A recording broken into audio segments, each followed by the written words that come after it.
Star Wars may have just changed the context for Return of the Jedi forever. In terms of Palpatine's contingency plan, in both Star Wars canon and legends, it's always made for very fascinating lore, and it goes back quite a long way. There were so many underground projects put into place even by the time of The Empire Strikes Back, before his initial death in Return of the Jedi. And it sounds as though an obscure subplot from Star Wars Legends comics is making its way into canon, the concept that there were other dark-side users around and active during the original trilogy. In the Dark Empire series, we hear about a group called the Empire Reborn. They were a short-lived restoration of the Galactic Empire, remnants located in the deep core, run by dark-side users and a group of Force sensitives known as the Dark-Side Elite. They were to carry out cloning and the return of the Emperor in the case of his death. There were always 7 of them, and once one died, another was immediately appointed. The Emperor had this plan for decades, maybe even dating back to before the original trilogy. As we know, The Rise of Skywalker took this idea and adapted it into the Sith Eternal Cult, the group on Exegol. But what if I told you that in 2024, Star Wars comics are going to reveal there were other dark-side users around during the original trilogy, who are known as the Rogue Sith, and Luke Skywalker faced them prior to the throne room scene in Episode 6. Now I should say we're using the word Rogue Sith, but Darth Vader and Palpatine were the only traditional conventional Sith who followed the rule of 2 around during this time. We don't know the full nature of what this dark side user is. They're going to reveal their nature in an upcoming comic in 2024. They are not necessarily physical, they're a manifestation, probably from the distant past, and that is a key distinction to make. But they are very much powerful, and they prepare Luke for the events that unroll in Episode 6 Return of the Jedi. Who would have thought the time period between The Empire Strikes Back and Return of the Jedi would be one of the most intriguing, mysterious, and event-filled of the entire saga? The construction of a new Death Star, the Rebel Alliance facing the consequences of the Battle of Hoth, the reformation of Rogue Squadron, many failed attempts to intercept the delivery of Han Solo to Jabba's palace, Luke mastering his Jedi skills, building a new lightsaber, and much more. Lucasfilm has been canonically filling in the blanks as to what happened in that year-long interim. After all, the Galactic Civil War didn't just stop in between episodes. And on the channel, we've explored a variety of Star Wars comics that hold the most fascinating stories during this period. As introduced in the 2020 Star Wars comic run, Luke Skywalker now wields a yellow blade.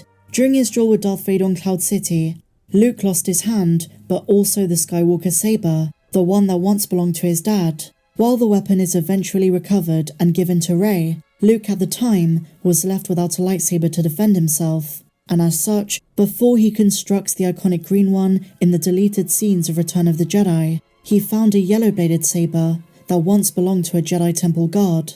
Luke also embarks on his journey to find sacred texts, which help guide him in the philosophy of the Jedi, as he sought to expand and hone his abilities and knowledge of the Force. Additionally, obtaining this specific lightsaber renewed a sense of hope in the Jedi, and his aspirations to face Vader again. The brutal reality is that the loss at the Battle of Hoth was also a defeat in terms of morale for the beaten-down rebellion. Reforming after Episode 5 took a lot of courage. The rebellion was forced to retreat and scatter its forces. The Empire was relentless in its assault, hoping to eliminate and eradicate the rebels for good. Imperial agents successfully tracked down the rebel fleet's encrypted comms, guaranteeing they'd be able to intercept any rebels attempting to reunite. However, the rebellion came up with Operation Starlight, a fantastic yet desperate mission to steal a centuries-old droid from now Imperial-controlled Coruscant, which contained an ancient language unknown to the Empire. It was thanks to C-3PO and Lobot that new codes were created using the language. But while Mon Mothma, Leia, Han, and the rest of the rebellion was being strategic, Luke had his own mission, and as we're going to see in the upcoming Star Wars issue number 43, Emperor Palpatine and Darth Vader were not the only Sith that Luke battled in the original trilogy. There was another, a terrifying and mystifying presence. We're about to be introduced to a deadly dark side user, a rogue Sith. While they've been hinted at before, it's now revealed that Luke Skywalker is going to seek them out in an attempt to defeat them and hone in his skills before his second confrontation with Vader and his first with Palpatine in the events of Return of the Jedi. Originally introduced in Star Wars issue 35, Luke encountered the Sith while meditating on a red kyber crystal, infused with their essence. And now this Sith is back. Now this Force user is distinct from the goals of someone like the Emperor. This Sith gains power by stealing the negative emotions of others. They feed off pain, rage, fear and suffering. The Sith sat upon a throne, surrounded by zombie-like courtiers. And what makes this particularly terrifying is the Sith is aiming to possess Luke. The only reason Luke ends up in this situation is he is tasked to pull the dark side out of a red kyber crystal by a kyber expert, something which is believed to be possible, but extremely difficult. What lives within is ancient, malicious, and parasitic. The dark side user within is an embodiment of violence, pain, and dark side passions. It seeks to reside in Luke and shows him visions of his father, Darth Vader's most personal and excruciating inner thoughts. But regardless of this Sith, this changes our perception of the start of Return of the Jedi. George Lucas had Luke dressed in black, and have the movie open with him entering Jabba's palace and choking Gamorreans to show us a path he resisted going down. Luke's biggest fear was becoming like his father. To a large extent, this builds upon Luke's Dagobah cave moment, but plays more to his insecurities. The fact Luke had to face a literal rogue Sith, showing him his possible destiny before episode 6, adds enormously to that fear. I thought this was a pretty quaint detail, even if I'm not the biggest fan of this comic run. We already know about several Sith who live beyond death by infusing themselves in an artifact with their essence. For example, Darth Vader was actually tutored by Darth Momin on Mustafar after discovering his mask, which possessed multiple people in order to give Momin a body. And in this way, the life essence of this Sith depended on the red kyber crystal.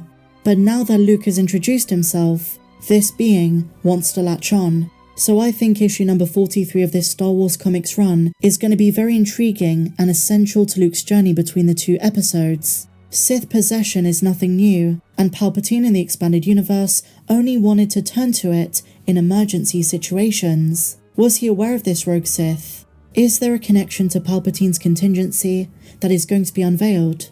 They were intoxicated by their entrapment. They fed off their pain, eternal suffering, which made them ever more terrifying and shockingly powerful too.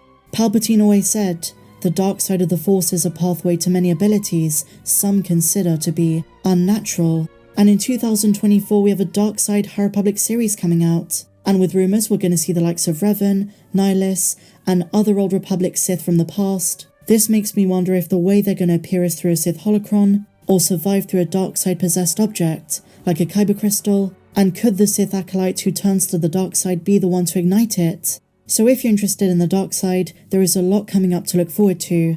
If you enjoyed this video, my dear friends, please be sure to give me a big fat thumbs up, share your thoughts down below, subscribe if you're new, and I'll see you in the next video. May the Force be with you, always.